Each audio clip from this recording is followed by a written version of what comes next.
여러분 안녕하십니까? 여수 MBC 뉴스데스크입니다. 여수시 화양면 일원에 세계적인 호텔 그룹이 참여하는 대규모 관광단지 조성 사업이 추진되고 있습니다. 조만간 일부 체험형 시설이 첫 개장을 앞두면서 백리섬섬길, 화양관광단지 등과 연계한 지역의 새로운 관광 거점으로 기대감을 높이고 있습니다. 김주희 기자입니다. 여수시 화양면 일원 51만 제곱미터 부지에 조성되고 있는 체험형 관광단지 조성사업 현장입니다. 여수 챌린지 파크 관광단지 조성사업은 민간 자본 7천억 원이 투입돼 지난 2015년 첫 투자 협약을 시작으로 오는 2025년 말 완공 예정으로 추진되고 있습니다. 1단계 사업도 현재 100% 공정률을 보이면서 준공 절차를 밟고 있습니다. 다음 주면 일부 체험형 관광시설도 본격 개장됩니다. 2021년 3월부터 도로를 기반으로 해서 2022년 1월에 루지를 착공하였습니다. 그래서 1년 6개월간 착공 준비를 하고 이번 2023년 4월 20일 날 정식 개관을 지금 앞에 두고 있습니다. 2, 3, 4단계 사업도 동시다발로 속도를 내고 있습니다. 다음 달부터 세계적인 호텔 브랜드 그룹이 직접 참여하는 466실 규모의 대형 호텔과 함께 빌라촌, 대관람차 등 관광단지 조성 사업들이 순차적으로 진행될 예정입니다. 오는 2025년 말이면 계획된 관광단지 조성이 모두 마무리될 수 있을 것으로 예상됩니다. 여수시는 관광단지가 본격 운영에 들어가면 여수 원도심과 돌산 지역으로 밀집된 관광객을 화양 지역으로 분산시킬 수 있는 새로운 거점이 될 수 있을 것으로 전망하고 있습니다. 여수 챌린지 파크가 준공이 되면 섬섬 백리길과 연계한 새로운 관광 명소로 부각될 거고요.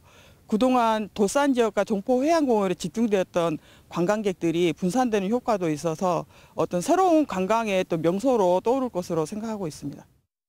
일과 휴식이 공존하는 워케이션을 지향하고 있는 여수의 새로운 개념의 관광 콘텐츠 챌린지파크 관광단지.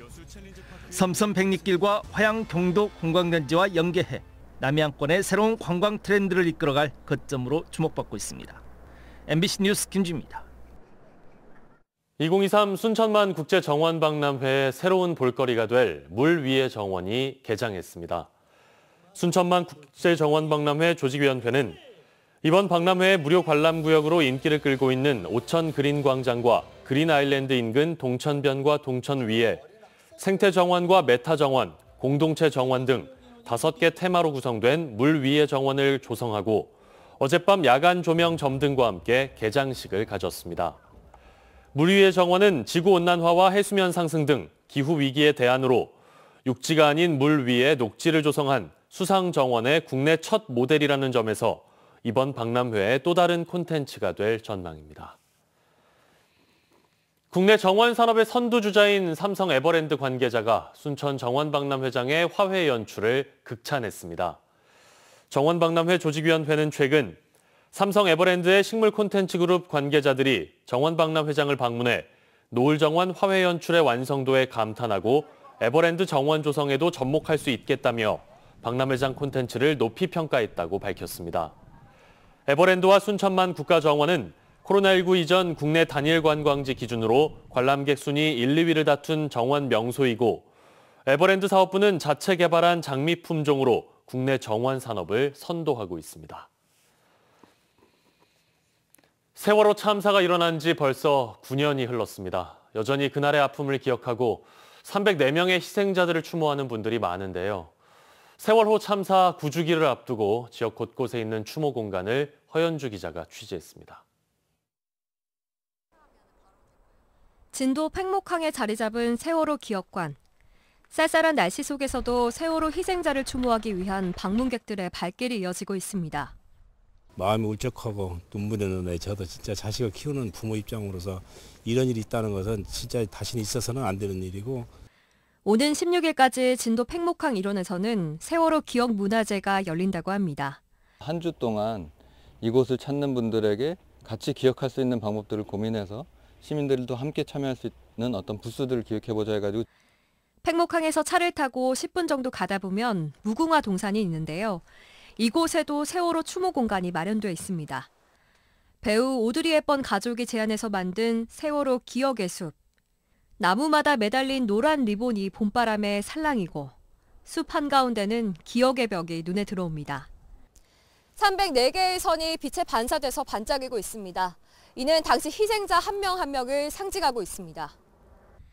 반짝이는 기억의 벽 뒤편에 새겨져 있는 글들. 세월호 희생자 가족이 남긴 것들로 그 내용을 읽다 보면 아직도 가슴이 아려옵니다. 목포 신항에서도 그날의 아픔을 기억할 수 있습니다. 세월호 선체 안에 들어가 볼 수는 없지만 색이 바랜 세월호를 바라보며 눈시울을 적시기도 합니다. 너무 저게 그냥 완전히 이제 폐선으로 해가지고 녹이 이제 저렇게 많이 들어가고 있고 보니까 처음 왔는데 참 저걸 보니까 너무 마음이 아프네요. 목포 통갤러리에서는 4월 한 달 동안 세월호 추모 전시회가 열리고 있습니다. 세월호 참사 9주기를 앞두고 지역 곳곳에 있는 추모 공간에는 추모객들의 발길이 이어지고 있습니다. MBC 뉴스 허연주입니다. 14년 전 순천에서 청산가리가 든 막걸리를 마신 마을 주민 2명이 숨진 사건이 있었습니다. 부녀가 아내이자 엄마를 살해한 것으로 결론나 세간에 충격을 안겼는데요.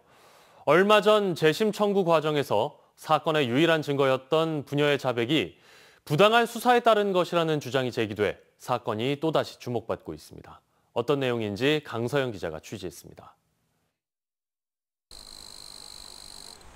14년 전 순천 황전면의 한 마을에서 청산가리가 든 막걸리를 마시고 마을 주민 2명이 숨진 사건. 검찰은 당시 20대인 딸과 60대 남편이 성관계의 사실을 숨기기 위해 막걸리에 청산가리를 타 아내이자 어머니를 살해했다고 보고 이들을 재판에 넘겼습니다. 1심 재판부는 부녀의 진술이 일관적이지 않다며 무죄를 선고했지만 2심은 중요한 진술이 일치한다며 남편과 딸에게 각각 무기징역과 징역 20년을 선고했습니다. 그리고 2012년 대법원은 이를 확정했습니다. 왜 한 명만 탔어? 누구한테 타면 들킬까 봐? 그래 한 명만 탔다는 거지? 그런데 대법 판결 11년 만인 최근 법원의 재심 청구가 제기돼 다시 세간의 주목을 받고 있습니다. 사실상 이 사건의 유일한 유죄 증거는 부녀의 자백인데 글을 쓸 줄 모르는 남편과 지능이 낮은 딸을 상대로 강압적이고 부당한 수사를 통해 자백을 받아냈다는 겁니다. 재심을 청구한 박준영 변호사는 11시간 분량의 검찰 조사 영상을 근거로 자백의 신빙성에 의문을 제기하고 있습니다. 똑바로 앉아봐봐요. 말하고 막 나오는 게 아니고 좀 생각을 해서 생각을 좀 해보세요. 왜 거짓말했습니까? 박 변호사는 또 검찰이 피고인에게 유리한 증거를 감췄다고도 주장하고 있습니다. 검찰은 당시 부녀가 청산가리를 보관한 경위와 관련해 부녀가 오이 농사를 지었기 때문이라고 판단했는데 이 과정에서 검찰이 오이 농사에 청산가리를 쓰지 않는다는 50여 장의 진술 조서를 재판부에 제출하지 않았다는 게 변호인의 이야기입니다. 수사 기록을 보면 피고인의 무죄 증거들을 꽤 있는데 그걸 제출 안 했어요. 또 제대로 된 자백을 하지 않고 부인하는 내용도 상당히 많습니다. 다양한 의혹들이 제기되는 가운데 재심 개시 여부를 다투는 2차 신문기일은 다음 달 23일 광주 고등법원에서 열릴 예정입니다. MBC 뉴스 강서영입니다.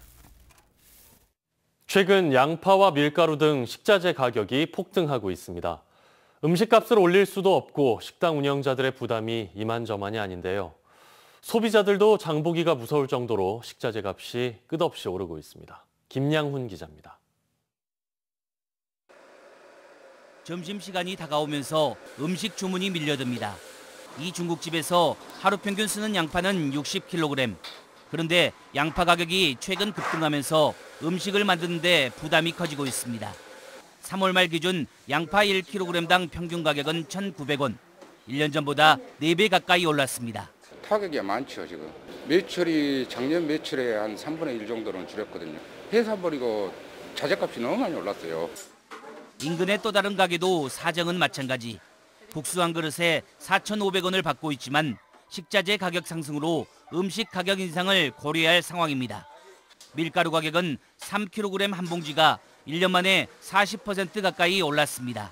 워낙 다들 많이 비싸다 하니까 많이 올랐다 하니까 우리는 이제 서민들이 먹는 음식이니까 그렇게 많이 못 올리죠.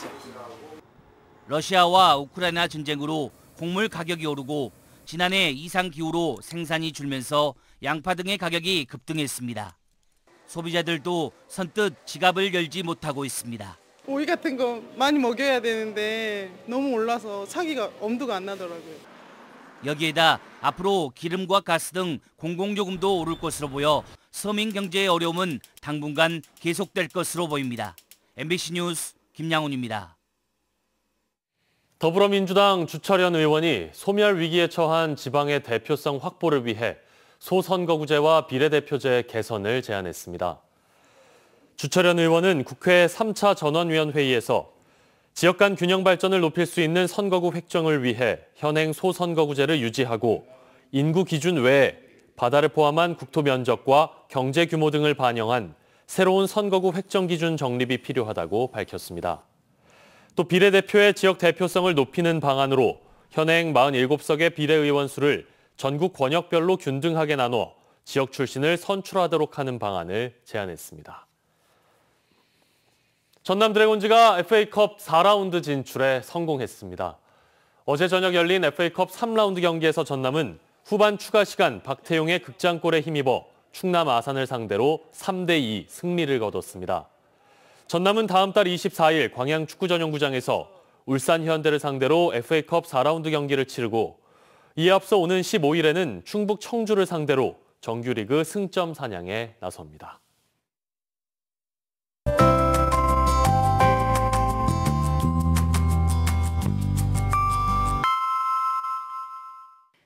날씨와 생활정보 정리해드리는 생활포커스입니다. 국내에서 엠폭스, 이른바 원숭이 두창 확진자가 늘고 있습니다. 이런 가운데 지난주 발생한 6번째 엠폭스 확진자는 전남 거주자로 최근 부산 지역을 방문한 것으로 확인됐습니다. 현재까지 파악된 접촉자는 36명이며 의심 증상이 있는 경우는 없는 것으로 알려졌습니다. 전남 도립미술관에서 아시아의 또 다른 바다 국제전이 열리고 있습니다. 아시아의 바다를 주제로 한국과 대만 등 작가 16명의 미술작품을 한자리에서 만나볼 수 있는데요. 이번 전시는 오는 7월 16일까지 이어집니다. 여수지방해양수산청이 돌산과 초도 어항에 방파제 등대를 설치합니다. 여수와 고흥, 남해를 운항하는 선박의 안전을 위해 항로 표지 확충과 시설물 정비에 총 35억 원을 투입하기로 했습니다. 황사의 영향으로 전국의 공기질이 매우 안 좋습니다. 내일은 조금 나아지겠지만 전남 동부 지역은 오전 중 미세먼지 농도 나쁨 단계 보이는 곳이 있겠습니다. 밖에 나가실 때는 황사용 마스크를 착용하는 게 좋겠습니다. 마스크와 함께 내일은 우산도 챙기셔야겠습니다. 오후부터 비가 오겠는데요. 비는 주말인 토요일까지 이어지겠습니다. 비의 양은 남해안을 중심으로 20에서 최고 60mm, 그 밖의 지역은 10에서 40mm로 예상됩니다. 전남 동부 지역 내일 지역별 기온 보겠습니다. 아침 기온은 여수와 순천이 9도, 광양 10도로 오늘보다 3도가량이 오르겠습니다. 한낮 기온은 여수와 고흥은 17도, 순천은 19도로 20도를 밑돌겠습니다. 내일 해상에도 흐리고 비가 오겠습니다. 바다의 물결은 앞바다에서 0.5에서 1.5m, 먼바다에서는 최고 2.5m로 일겠습니다. 여수의 내일 만조시간은 오후 4시 6분, 간조시간은 오전 10시 35분입니다. 지금까지 생활포커스 송유라였습니다. 레미콘 차량이 중앙선을 넘어 마주오던 미니버스와 충돌해 버스에 타고 있던 14명이 다쳤습니다. 대부분 농사일을 하러 가던 주민들이었는데 하마터면 대형 인명피해로 이어질 뻔했습니다. 박종호 기자가 취재했습니다. 달리던 레미콘 차량이 갑자기 오른쪽으로 가드레일과 부딪힙니다. 그 충격으로 이번에는 다시 중앙선을 넘어 마주오던 미니버스를 충돌합니다. 강진군 대구면의 편도 1차선 도로에서 사고가 발생한 것은 새벽 5시 20분쯤. 71살 박모 씨가 몰던 26톤급 레미콘 차량이 미니버스와 충돌했고 버스에 타고 있던 14명이 부상을 입었습니다. 미니버스 안에는 영암의 한 고구마 밭에 작업을 하러 가던 완도 주민들이 타고 있었습니다.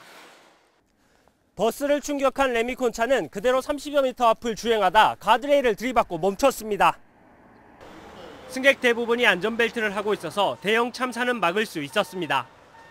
아침에 레미콘 차가 저기 가고 있는데 하도 옵디다. 차가 앞에가 싹 부서져 버렸어. 놀랬죠. 레미콘 운전자가 졸음운전을 하다 사고가 발생한 것으로 추정되고 있습니다. 레미콘 운전자의 졸음운전으로 파악이 되고 있고요. 또 운전자도 본인이 졸음운전을 하다가 중앙선을 넘어가게 됐다고 그렇게 이야기하고 있습니다.